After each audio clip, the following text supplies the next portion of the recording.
तर नवी मुंबईमध्ये भाजप नेते गणेश नाईक आणि मंदा म्हात्रेंमध्ये दिलजामई झाली आहे। आगामी महापालिका निवडणुकीमध्ये दोन्ही नेते एकत्र काम करणार अशी माहिती आमदार मंदा म्हात्रेंनी दिली आहे।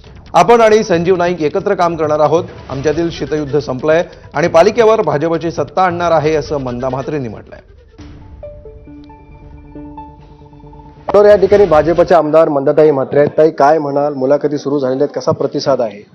अतिशय उत्तम प्रतिसाद आहे आणि माजी खासदार संजीव नाईक आणि मी आहे, अध्यक्ष आहे आणि त्यांच्या ह्याच्यामध्ये सानिध्यात अतिशय उत्तम प्रतिसाद मिळाला आणि चांगल्या पद्धतीने उमेदवार मागणी करत आहे आणि भारतीय जनता पार्टीमध्ये कार्यकर्त्यांना एक नवीन आशा आणि दिशा मिळालेली आहे की 3 वेळा मी निवडून आल्यामुळे ज्या ज्या कार्यकर्त्यांनी काम करून जिथे जिथे लीड दिले त्या ठिकाणून अतिशय लोकांचे कार्यकर्त्यांचे फॉर्म आलेले आहेत आणि त्यांच्या इंटरव्ह्यू चालू आहेत।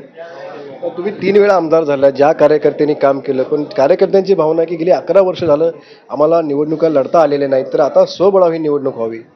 प्रत्येकाला वाटतं की आम्ही काम केलं आणि मंदाताई 3दा निवडून आलाय, तर आम्हाला स्वबळावर निवडणूक लढली तर आम्हाला न्याय मिळेल आणि कार्यकर्त्यांच्या भावना खरोखरच आहेत, त्यांना न्याय मिळालाच पाहिजे। आणि मी असली किंवा संजीव नाईक जी असले त्यांनाही या निवडणुकीचा अनुभव आणि पक्षाने त्यांना इथं निवडणूक प्रमुख केलेलं आहे, त्याच्यामुळे आम्ही दोघंही किंवा गणेश नाईक साहेब असतील किंवा डॉक्टर राजेश पाटील असतील, आम्ही चौघंही चांगलं काम करून इथे महापौर भारतीय जनता पार्टीचा बसू आणि कार्यकर्त्यांना न्याय देण्याचा जो प्रश्न आहे तो निश्चित स्वरूपामध्ये आम्ही कार्यकर्त्यांना न्याय दिल्याशिवाय राहणार नाही।